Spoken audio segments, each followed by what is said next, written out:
नमस्कार दोस्तों, मैं पुलकित मोहन सिंगला। स्वागत है आपका हमारे चैनल में। दोस्तों, आज हम इस विषय में बात करेंगे कि किराए के मकान में अगर आप रहते हैं तो आपको क्या सावधानियां बरतनी चाहिए जिससे आपको नेगेटिविटी ना चिपटे। दोस्तों, बहुत लोग किराए के मकान में रहते हैं और अक्सर वो सोचते हैं कि मकान हमारा नहीं है तो हमारे को क्या फ़र्क पड़ना है। पर ये धारणा, ये सोच अपने आप में गलत सोच है।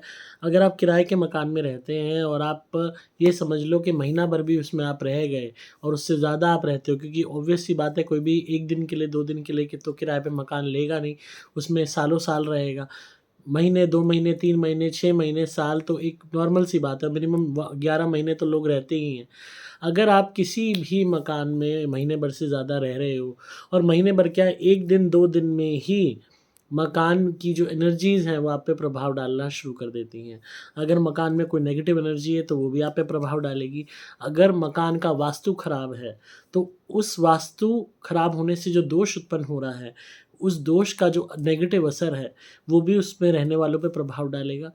और अगर मकान के अंदर कोई भी तरीके से कोई डायरेक्शंस का इश्यू है, कोई एनर्जीज़ का इश्यू है, तो वो भी उसमें रहने वालों पे प्रभाव डालेगा।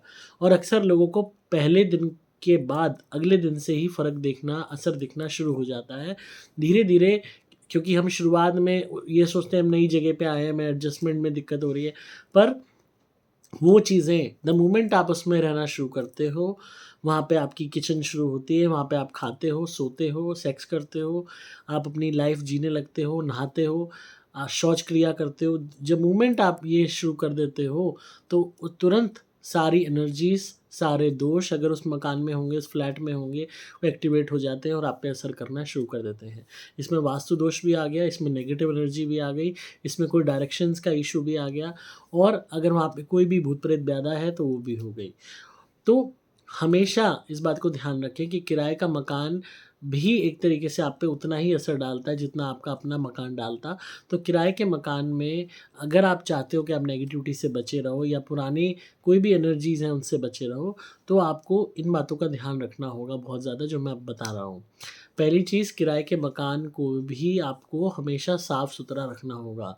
लोग अक्सर सोचते हैं किसी और का मकान है, क्या साफ़ करनी है, क्या सफाई करनी। अब मैंने एक जो है किसी का मैंने केस किया था, तो वहाँ पता लगा कि वो क्या करते थे कि किराए के मकान में सिर्फ़ झाड़ू-झाड़ू लगवाते थे, पोछा लगवाते ही नहीं थे। ताकि उनके पैसे बचे कि भई ये तो किसी और का मकान है। और खाली झाड़ू-झाड़ू लगवाने से उनको जीवन में बरकत आनी बंद हो गई, क्योंकि पोछा लग नहीं रहा, गंदगी ढंग से साफ़ हो नहीं रही और जो भी मैल है वो जम रहा है फर्श पे। उन्होंने कहा हमें क्या लेना-देना, मकान मालिक अपने आप कराएगा। पर उसका नेगेटिव इम्पैक्ट उनके करियर पे, उनके काम-धंधे पे, उनके पैसों पे पड़ना शुरू हो गया। यहाँ तक कि कुछ ऐसे भी लोग होते हैं हफ़्ते में झाड़ू लगवाते हैं, पोछा लगवाते हैं।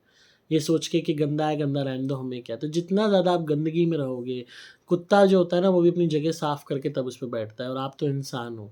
अगर आप गंदगी में रहोगे, सफाई नहीं रखोगे, तो चाहे वो किराए का मकान है तो भी आपको वो नेगेटिव परिणाम देगा। आपको उसका नेगेटिव परिणाम अपने जीवन में, अपने करियर में, अपनी इनकम पे देखने को मिलेगा। दूसरी चीज़, कोई भी किराए का मकान है जिसमें आप रह रहे हो, अगर आप उसको ख़राब करते हो जानबूझ के, कि जानबूझ के पत्थर तोड़ दिया, जानबूझ के टाइल तोड़ दी, जानबूझ के दीवारों को ख़राब कर दिया और कुछ चीज़ों कर दी, हैंडल तोड़ दिया, लॉक तोड़ दिया। अक्सर बहुत लोगों की आदत होती है, वो ऐसी नेगेटिव मानसिकता रखते हैं कि अगर किसी बस में भी बैठे होंगे कुर्सी पे तो उस कुर्सी को कुरेदना शुरू कर देंगे। तो अगर वो किसी के किराए पे खुदा ना ख़ास्ता ले लें जगह, तो वो कहते हैं कि जितना हमने किराया दिया उससे ज़्यादा हम नुकसान करके जाएँगे। अगर वहाँ पे उस मकान मालिक का पितर बैठा हुआ या फिर वहाँ पे कोई एनर्जी बैठी हुई जिसने आपको ये कृत्य करते देखा, तो वो कब आपके पीछे पड़ जाएगी आपको पता नहीं चलेगा। आपका जब तक वो दुगना नुकसान नहीं करा देगी, चैन नहीं लेगी। और ऐसा मैक्सिमम लोगों के साथ हुआ है जो किराए के मकान को खाली करते वक़्त तोड़ के जाते हैं, ख़राब करके जाते हैं, उसमें प्रॉब्लम्स करके जाते हैं। उसकी सीट ख़राब कर दी या किसी में कुछ डाल दिया, किसी में पत्थर डाल दिए, कहीं पे लॉक तोड़ दिया।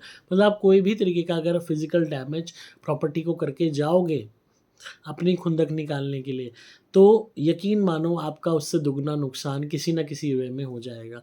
और बहुत लोगों का हुआ है, किसी का एक्सीडेंट हो गया, किसी के वैसे बीमारी में खर्चा निकल गया, मतलब जितना आपने डैमेज करके गए हो उससे ज़्यादा का हो जाएगा। और ये हर एक के साथ है। तो इस बात को ध्यान रखिए कि कोई भी प्रॉपर्टी जो आपने यूज़ की है उसमें आपकी भी एनर्जी, आपका भी ऑरा लग चुका है। वो भी यूज़ अप हो चुका है। आप साल भर 6 महीने भी रह लिए, महीने भर भी रह लिए, तो उस घर की एनर्जीज़ का प्रभाव आप पे और आपका प्रभाव उस घर पे पड़ चुका है। ऐसे में वो आप ही का घर माना जाएगा। खाली करते वक़्त भी अगर आप उसको तोड़ते हो, तो उसका नेगेटिव आउटकम आपको ही झेलना पड़ेगा, किसी न किसी नुकसान के रूप में। तो कभी भी किराए के मकान में तोड़-फोड़ ना करें, उसे खराब करके ना निकलें। जैसा आपको मिला था वैसा उसको छोड़ के जाएँ, साफ-सुथरा करके जाएँ। खाली करते वक़्त इन बातों का ज़रूर ध्यान रखें। उसके अलावा हमेशा इस बात का ध्यान रखना चाहिए कि किराए के मकान में भी आपको पूजा-पाठ करने की ज़रूरत है। किराए के मकान की भी शुद्धि ज़रूरी है। आप किसी भी किराए के मकान में जाते हैं, तो अगर आपके बस की हवन करना नहीं है या पर्टिकुलर कोई पंडित बुला के पूरा विधिवत हवन करना नहीं है, तो आप सिंपली बस हमारी धुनी जला लीजिए किराए के मकान में। हमारी सुपर स्पेशल एक्स्ट्रा धुनी जला लीजिए। रोज़ जला लीजिए 1 टाइम, 2 टाइम। आपका जो पूरा स्पेस रहेगा वो एकदम क्लीन रहेगा, शुद्ध रहेगा। ना उसमें कोई नेगेटिविटी का वास रहेगा। अगर वहाँ पहले कोई मरा भी होगा बैठा हुआ, क्योंकि किराएदार अक्सर कोई भी प्रॉपर्टी ले रहा है, नहीं पता लग पाता कि यहाँ पहले कौन मरा है, कौन गिरा है। क्या पता किसी ने फांसी लगाई हो, वो मर के बैठा हुआ हो, या किसी उस मकान मालिक का पितर बैठा हो, या कोई बनाते वक़्त कोई बंदा मज़दूर मर गया, वो बैठा हो। क्या पता कौन-सी एनर्जी बैठी है। वो चुपचाप बैठी-बैठी आपको दुःख देती रहेगी, किसी न किसी को पॉसेस कर लेगी। आप क्योंकि आपसे पहले पता नहीं कितने लोग यूज़ कर चुके होंगे उस जगह को। तो कोई भी किराए का मकान यूज़ करने से पहले उसकी क्लींजिंग बहुत ज़रूरी है। तो आप हमारी धुनी मँगा के सुपर स्पेशल एक्स्ट्रा उस पे अच्छे से उसको घर में जला लीजिए, सामान शिफ्ट करने से पहले, और उसके बाद अपना सामान शिफ्ट कीजिए। और रोज़ जब तक आप वहाँ रहते हैं धुनी हमारी कीजिए 2 टाइम, ताकि कोई भी तरीके का नेगेटिव प्रभाव, चाहे वास्तु का है, चाहे भूत-प्रेत ब्याधा है, चाहे कोई और एनर्जीज़ का खेल है, कुछ भी आप पे नेगेटिव प्रभाव ना पड़े। क्योंकि जो पहले रह के गए हैं, उनकी ऑरा भी होती है, उनकी एनर्जी का भी प्रभाव होता है। वो भी असर कर रहा होता है, तो वो चीज़ भी निकल जाए। क्या पता आपसे पहले कोई इंसान रहा हो जो पनौती था, या कोई बैड लक था इंसान, या कोई बहुत बुरे कर्म करने वाला इंसान रहता था। तो उसका भी नेगेटिव प्रभाव उस स्पेस को दूषित कर चुका होता है। ऐसे में आप वहाँ पे रहोगे तो उसका असर आपको आएगा ही। या आपसे पहले जो रहता था वो वहाँ बहुत टोटके करता था, तंत्र-मंत्र करता था। एक हमने जो है एक का केस आया था हमारे पास, टूरिंग सेट उन्होंने लिया था किराए पे, और किराए पे लेने से पहले वो किसी को उन्होंने अपने चौकीदार को दे रखा था, मकान मालिक ने। तो वो चौकीदार क्या करता था, वहाँ पे टोटके करता था उस टूरिंग सेट में, लोगों के उतारे करता था, दुनिया भर के टोटके वैसे करता था। उसके बाद उसको उन्होंने खाली करा दिया और चौकीदार को हटा दिया और वो किराए पे दे दिया। अब जिसको किराए पे दिया, वो देते ही उनकी वाइफ़ के ऊपर कोई एनर्जी सवार हो गई। अब ऑब्वियस सी बात है, जहाँ पे जिस रूम में वो बल्कि उतारे करता था, वो रूम ही उनका बेडरूम बना। तो उसको महिला को आभास होता था कि मेरे साथ रात को कोई गलत कृत्य होता है, मेरे को कोई परेशान करता है, और मल्टीपल एनर्जीज़ दिखाई देती थी, मल्टीपल नेगेटिव एनर्जीज़ उनको उस घर में महसूस होती थी। रात को सपने में झुंड के झुंड दिखाई देते थे लोगों के, क्योंकि वो पता नहीं सालों भर वो रहा, जो चौकीदार था, पता नहीं कितने उसने उतारे करे होंगे, कितने उसने टोटके करे होंगे ना जाने। तो फिर वहाँ पे उनका रहना दूभर हो गया, पर उन्होंने कॉन्ट्रैक्ट कर रखा था साल भर का, तो वो खाली नहीं कर सकते थे। तो वो एक ऐसे असमंजस में फँस गए थे, ना उनके पास पैसे थे नया मकान लेने के, ना दूसरी जगह किराए पे लेने के, तो वो उसमें फँसे हुए थे। तो तब उनको हमने धुनी करवानी शुरू कराई थी, हमारी सुपर स्पेशल एक्स्ट्रा वाली। 2 से 3 टाइम वो धुनी करते थे घर में, और लॉकेट भी उनकी वाइफ़ को पहनाया, और वो दिन है और आज का दिन है, उन्होंने वो मकान खाली ही नहीं किया। क्योंकि मकान में प्रॉब्लम नहीं थी, जो एनर्जीज़ इतनी गंदी बैठ गई थी, वो प्रॉब्लम कर रही थी। हालाँकि उस मकान की जो डायरेक्शंस थी काफ़ी अच्छी और पॉज़िटिव थी, पैसा देने वाली थी, but because of negative energies वो सारी चीज़ें रुकी हुई थी। तो जैसे ही नेगेटिव एनर्जीज़ निकली, और वही मकान उनके लिए शुभ हो गया। आज साल से ऊपर हो गया वो उसी मकान में हैं, उन्होंने अपना कॉन्ट्रैक्ट रिन्यू करा लिया उसी मकान में रहने के लिए, और उनकी वाइफ़ को कोई बुरे सपने भी नहीं आते, ना कोई एनर्जीज़ दिखाई देती हैं। वो रेगुलरली सुपर स्पेशल एक्स्ट्रा धुनी करते हैं, हमारी 3 टाइम करते हैं, और वही जगह शुद्ध हो गई। तो ये बहुत ज़रूरी है समझना इस बात को, क्योंकि आप कोई भी जगह पे शिफ्ट होते हैं, आपको नहीं पता उसकी हिस्ट्री क्या है, वहाँ कौन रहा है, कौन मरा है, कौन गिरा है, कौन क्या एक्टिविटीज़ करता रहा है। तो कोई भी जगह आप लेते हो किराए पे तो उसको हमेशा इस बात को ध्यान रखो, उसकी शुद्धि सबसे ज़्यादा इम्पोर्टेंट है, ताकि उसका कोई भी नेगेटिव इम्पैक्ट आप पे या आपके परिवार पे, आपके फैमिली मेम्बर्स पे ना पड़े। तो आपको उस जगह को साफ़-सुथरा भी रखना है, घर में हमारी धुनी भी करते रहना है किराए के मकान में, और साथ में कोई भी तरीके का नुकसान नहीं पहुंचाना उस जगह को। अगर कोई भी पुराना सामान पड़ा है किसी अन्य किराएदार का, पुराने किराएदार का, तो वो यूज़ नहीं करना, वो आप दे दीजिए। अपना ही सामान आप यूज़ कीजिए। इस बात का भी आपको ध्यान रखना है, ताकि किसी और की कोई नेगेटिविटी आप पे ना पड़े, आप पे भारी ना हो।